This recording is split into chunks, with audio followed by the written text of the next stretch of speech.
ஒரு பூஜை ரூம் இருக்குது, அதில் சில விஷயங்கள் பண்ணுறோம், சில விஷயங்கள் விடுறோம்னு வச்சுக்கோங்களேன். பேசிக்காக இது முக்கியம் அந்த பூஜை அறையில் அப்படின்றது. அதே மாதிரி ஒரு கோவிலுக்கு போனால் இது கட்டாயம் பண்ணணும், இது பண்ணக்கூடாது அப்படின்றது.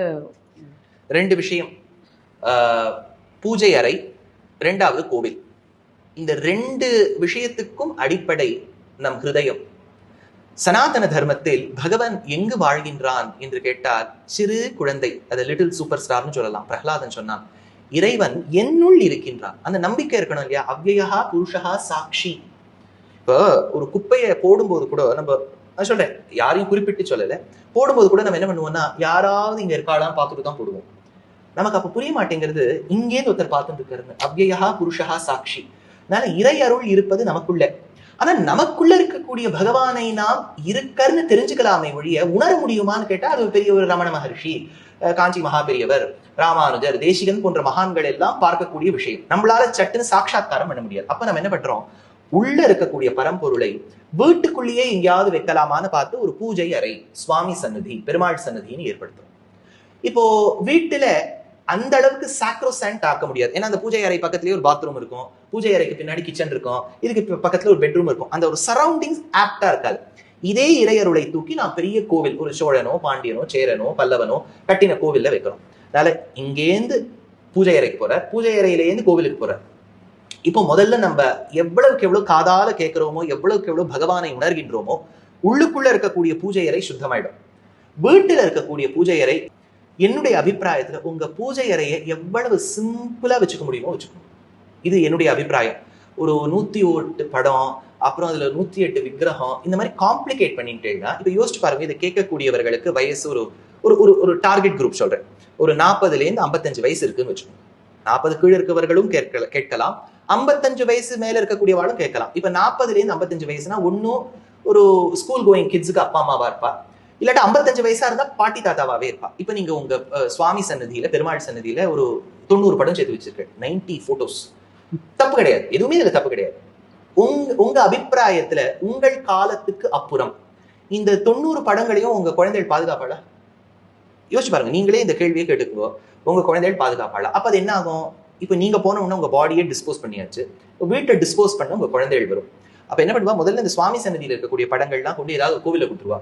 இப்ப கோவிலும் அங்கீகரிக்கலைன்னா நேர கொண்டு ஏதாவது ஒரு இந்த பேப்பர் ஷாப்ல கொண்டு போட்டுருவா. அப்ப அந்த நீங்க இவ்வளவு காலமாக வழிபட்ட அந்த பகவானின் படம் ரோட்ல இருக்கும்.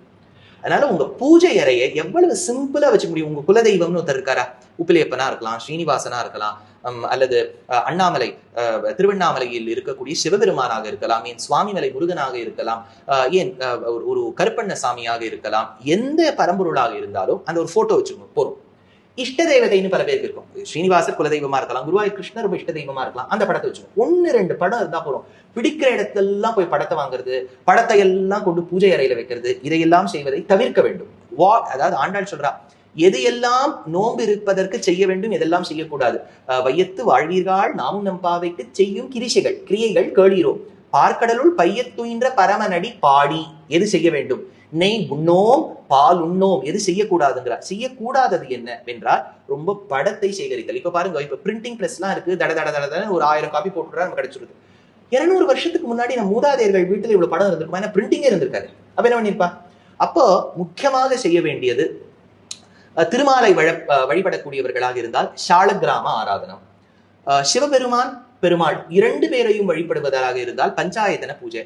சுவாமி, நம்ம வீட்டுல நமக்கும் அவருக்கும் அவ்வளவு எல்லாம் பூஜை பண்ணலாம் தெரியாது, ஒண்ணுமே வேண்டாம், விளக்கு ஏத்தினால் போறோம். அந்த விளக்குல தீபலட்சுமின்னு பேர், அந்த விளக்கு ஏத்தினால் போறோம்.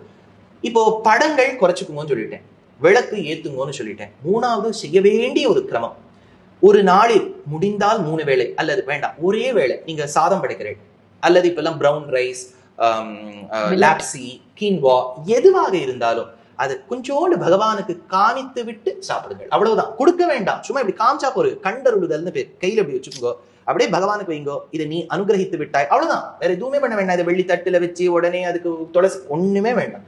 சுலபமாக செய்தால் எவ்வளவுக்கு எவ்வளவு நீங்க உங்க இறை ப்ராசஸை சிம்பிளா வச்சுக்கிறீங்களோ ஃபாலோ பண்ண முடியும். காம்ப்ளிகேட் பண்ணி நான் காத்தால எழுந்த உடனே எனக்கு ஹைபிஸ்கஸ் கிடைச்சாதான் நான் அர்ச்சனை பண்ணுவேன், இவ்வளவுலாம் காம்ப்ளிகேட்டே பண்ணிக்க வேண்டாம். பகவான் ரொம்ப சுலபன்.